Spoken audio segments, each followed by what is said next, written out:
Good morning दोस्तों, किरण की पाठशाला में आपका स्वागत है। अगर आप एनटीए, नेट जेआरएफ या हिंदी के किसी महत्वपूर्ण परीक्षाओं की तैयारी कर रहे हैं तो ये वीडियो आपके लिए उपयोगी है। अगर आपको वीडियो पसंद आए तो इसे लाइक कीजिए, शेयर कीजिए, सब्सक्राइब कीजिए और दोस्तों के साथ शेयर कीजिए, कमेंट कीजिए और ऐसा ही प्यार बनाए रखिए। तो आज का टॉपिक है हमारा हिंदी भाषा का उद्भव। तो चलिए वीडियो को स्टार्ट करते हैं। आज का विषय है हमारा हिंदी भाषा का उद्भव। हिंदी की उत्पत्ति कैसे हुई? तो भारत में 4 प्रकार की भाषाएं बोली जाती है, जिसमें प्रमुख है आर्य परिवार की और दूसरा है द्रविड़ परिवार की। जो उत्तर भारत की भाषाएं हैं उन्हें आर्य परिवार की भाषाएं बोला जाता है और जो दक्षिण भारत की भाषाएं हैं उन्हें द्रविड़ परिवार की भाषाएं बोला जाता है। जब हम हिंदी की बात करते हैं तो हम बात करेंगे उत्तर भारत की आर्य भाषाओं की। तो चलिए देखते हैं आगे। भारतीय आर्य भाषाओं को मोटे तौर पर 3 कालखंडों में विभाजित किया गया है। पहला है प्राचीन भारतीय आर्य भाषा काल, जिसकी समय सीमा थी 1500 ईसा पूर्व से 500 ईसा पूर्व तक। फिर दूसरा आता है मध्य भारतीय आर्य भाषा काल, जिसका समय सीमा थी 500 ईसा पूर्व से 1000 ईस्वी। तीसरा आता है आधुनिक भारतीय आर्य भाषा काल, जिसका समय सीमा है 1000 ईस्वी से अब तक की मानी गई है। पहले हम चर्चा करेंगे प्राचीन भारतीय आर्य भाषा काल की, जिसकी समय सीमा रखी गई थी 1500 ईसा पूर्व से 500 ईस्वी। जब हम बात करते हैं प्राचीन भारतीय आर्य भाषा काल की, तो प्राचीन भारतीय आर्य भाषा काल में वैदिक संस्कृत और लौकिक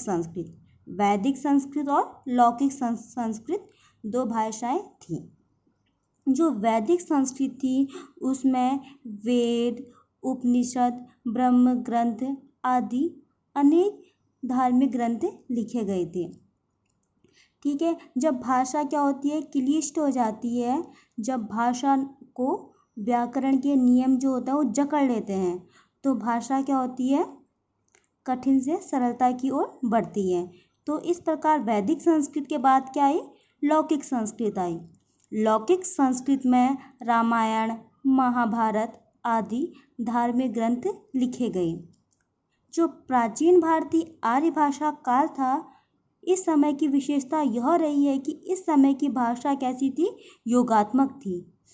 ठीक है। और इसके जो शब्द भंडार थे उसमें तत्सम शब्दों की प्रचुरता देखी गई है और भाषा कैसी थी, संगीतात्मक थी। अब दूसरा आता है मध्य भारतीय आर्य भाषा काल की, जिसका समय सीमा है 500 ईसा पूर्व से 1000 ईस्वी। चलिए देखते हैं। अब आता है मध्य भारतीय आर्य भाषा काल की। तो इसमें 3 प्रकार की भाषाएं हमें देखने को मिल जाती है। पहली है पाली, प्राकृत और अपभ्रंश। पाली की जो समय सीमा जो थी वो 500 ईसा पूर्व से 1 ईस्वी तक थी। इसे मागधी भाषा भी कहा जाता है। जो बौद्ध धर्म था वो पाली भाषा में ही लिखा गया था। हम कह सकते हैं कि जो बौद्ध धर्म की भाषा क्या रही है, पाली ही रही है। बौद्ध धर्म के जो त्रिपिटक थे वह भी पाली भाषा में ही लिखे गए थे। दूसरा आता है प्राकृत भाषा। प्राकृत भाषा की जो समय सीमा जो थी वो 1 ईस्वी से 500 ईस्वी तक रखी गई है। ठीक है। और प्राकृत भाषा में ही जैन साहित्य लिखा गया था। और तीसरा आता है अपभ्रंश। अपभ्रंश का जो समय सीमा था वो 500 ईसा पूर्व से अब तक का रहा है। अपभ्रंश भाषा से ही आधुनिक भारतीय आर्य भाषा काल का विकास हुआ था। अब हम देख लेते हैं एक बार भाषा का क्रमिक विकास। भाषा का क्रमिक विकास जो था, वैदिक संस्कृत, लौकिक संस्कृत, पाली, प्राकृत, अपभ्रंश, हिंदी व अन्य आर्य भाषाएं। वैदिक संस्कृत में क्या लिखे गए थे? वेद, उपनिषद, ब्रह्म ग्रंथ आदि धार्मिक ग्रंथ इसमें लिखे गए थे। फिर आता है लौकिक संस्कृत में लिखे गए थे रामायण, महाभारत आदि धार्मिक ग्रंथ। फिर आता है पाली को मागधी भी बोला जाता है और यह बौद्ध धर्म की भाषा थी और बौद्ध धर्म के जो त्रिपिटक थे वह भी पाली भाषा में ही लिखे गए थे। फिर आता है प्राकृत जो थी, प्राकृत में ही जैन साहित्य लिखा गया था। फिर आता है अपभ्रंश।